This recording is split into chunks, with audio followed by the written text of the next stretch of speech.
सरकारी नौकरी के चक्कर में लड़की ने खुद की मां मार दी। घटना है जी 3 जुलाई की, जयपुर की। हुआ यूं कि 1 साल पहले एक विजय नाम का बंदा था, वो था गवर्नमेंट एम्प्लॉय, और उसकी हो जाती है मौत। तो उसकी मौत के बाद ये होता है कि भी गवर्नमेंट जॉब अब किसको मिलेगी, जो उस वाली थी। तो अनुकंपा पता नहीं वो किस उसमें था मतलब गवर्नमेंट एम्प्लॉय था। तो घर पे डिसाइड होता है कि क्यों ना आयुषी को जॉब मिल जाए, क्योंकि भाई उसका भी फ्यूचर बन जाएगा और उसको गवर्नमेंट जॉब मिल जाएगी। लेकिन जो उस लड़की का मामा था वो बोल देता भी नहीं, आयुषी तो अभी पढ़ रही है, एजुकेटेड लड़की है, आगे कुछ और भी अच्छा बेटर कर पाएगी और भी अच्छी मिल जाएगी इसको तो। लेकिन मेरी बहन का क्या होगा यार। जो उसका आयुषी का एक भाई भी था, वो था मानसिक रूप से मतलब कमजोर, मतलब कि जो उसकी मानसिक स्थिति वो सही नहीं थी। तो उनका साथ में इसका ये लड़का भी है, भाई इसने कौन देखेगा, भाई इन माँ बेटा का भी खर्चा चलना चाहिए। हालांकि वो करोड़पति बंदे थे, लेकिन फिर वो बात ये हो जाती कि भी आयुषी को तो रहने दो, मेरी सिस्टर को ही जॉब मिलनी चाहिए।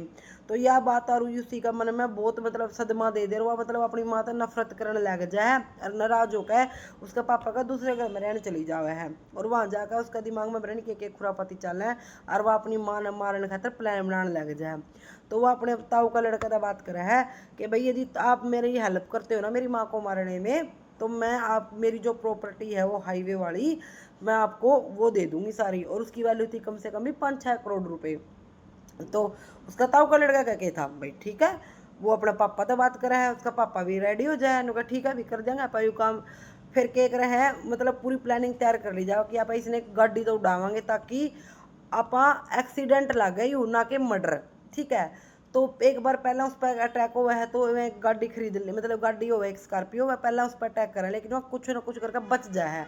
तो उसको उसका मन में एक बैग हो जाए कि मेरे ऊपर तो कुछ ना कुछ अटैक हो रहा है। लेकिन वो क्या गलती क्या करती है, पुलिस में कंप्लेंट करती नहीं, उसको लगा भी चल कोई बात नहीं, उसने इग्नोर करी उस चीज़ को, लेकिन वो मन में डर जरूर।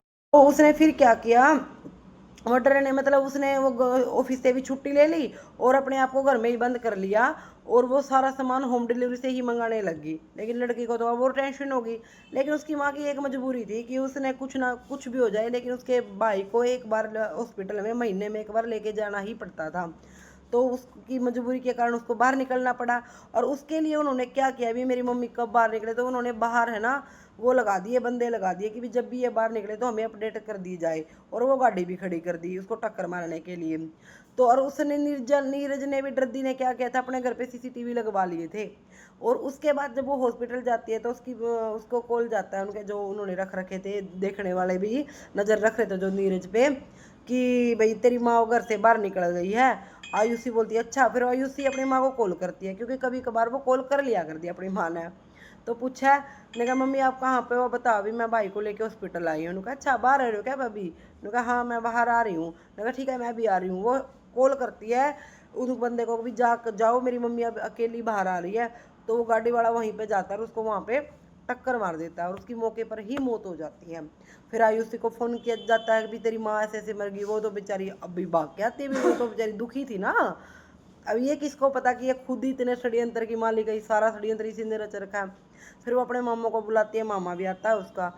फिर उसका मामा, यहाँ पे बात स्टार्ट होती है। उसके मामा ने जब उसके आयुषी के हाव भाव देखे तो उसको डाउट हो जाता है आयुषी के ऊपर, और वो पुलिस में जाके कंप्लेंट कर देता है और पूरी बात उनको बता देता है कि भाई ऐसे ऐसे नाराज होकर चली गई भी थी मेरी बहन से, मतलब नाराज थी, मतलब ऐसी जो बातें थी वो उसने बताई उसको। तो पुलिस भी फिर गहनता से उसकी जांच पड़ताल करती है। फिर क्या होता है, जिसकी वो गाड़ी थी उस गाड़ी के मालिक से बात की गई। मालिक बतावा कि मैंने तो बेच दी। फिर जिसने बेची उससे बात करी गई। फिर वो नुका भी क्या नाम मालिक बोला भी मैंने तो बेच दी। बेचने वाला फिर नुका भी मैंने मेरे पे तो गाड़ी को किराए पे लेकर जा रहा है। नुका अच्छा। तो फिर वो किराया वाला की जांच पड़ताल करी जावा है। फिर किराया वाला बताओ भी उस गांव का बंदा मेरे पे लेकर जा रहा है। फिर वो गांव वाला बंदा बताओ है कि जो उसका ताऊ था ना बिया गाड़ी, तो उसने किराए पर ले रखी है। फिर उसका ताऊ तो जांच पड़ताल पूछा इतना गाड़ी किराए पर क्यों ली, तो वो कुछ जवाब नहीं देना पाता। फिर उसका ताऊ का लड़का था पूछा जावा है, वो ताऊ का लड़का पूरा मुंह खोल दे। फिर आयुषी बुलाई जावा है। आयुषी का शामी आयुष तब मतलब आयुषी खुद एक मतलब वकील का कोर्स कर रही थी, तो वो उनको भी मतलब पढ़ाने लग जाती है कि आप मेरे से ऐसे कैसे बात कर सकते हो, मेरी माँ का तो अंतिम संस्कार भी नहीं हुआ ये वो। लेकिन पुलिस वाले बोलते भी एक बार आपको चलना पड़ेगा।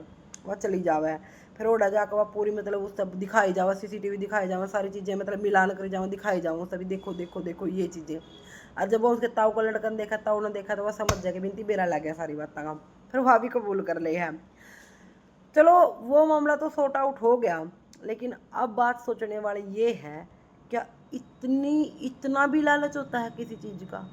और क्या ये सरकारी नौकरी या कोई भी अपना रुतबा अपने रिश्ते नातों से बड़ा, किसके लिए हम जॉब करना चाहते हैं? किसके लिए हम पैसा कमाना चाहते हैं? क्या करेंगे उस पैसे का? है ना? यार कुछ भी है, देखो कितनी बड़ी, अब क्या हो तो सबके भाई का होगा और क्या उस लड़की का होगा, मिल गई उसको सरकारी नौकरी।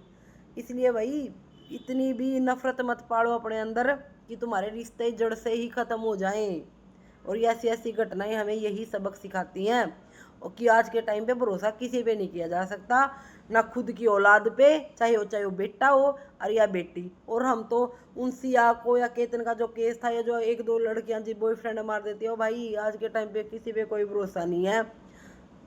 सचेत रहो, अंधविश्वास किसी पे मत करो।